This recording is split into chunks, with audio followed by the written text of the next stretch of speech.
Na zeleno preobrazbo sem se prijavila predvsem zaradi tega, ker sem imela težave s prehrano. Ne smem uživati namreč glutena, mlečnih izdelkov in pa soje.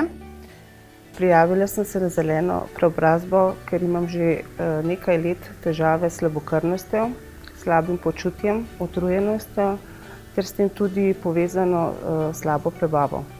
Se pravi, različne bolečine in brez energije. Težko sem bila ves dan pokonci. Utrujena, kar naprej, kronična utrujenost.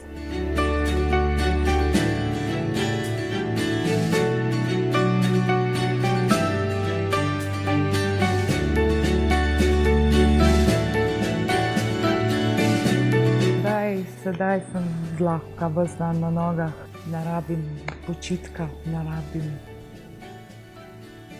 odmorov prevelikih, res sem krasna. In zato sem pravzaprav v zeleni kaplji videla rešitev, da mi pri tem pomaga oziroma da mi prečisti. Zato sem v recimo prvih 6 dneh nekako bila vznemirjena, kaj bo. Lahko rečem, da 9., 10. dan sem že čutila spremembe, in sicer predvsem na počutju, kot je recimo več energije, prebava.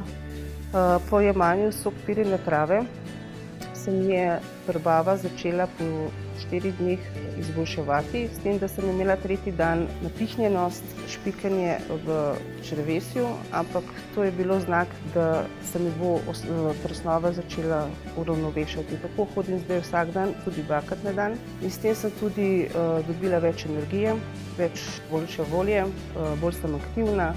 S tem se mi tudi ravno železa v krvi zvišala.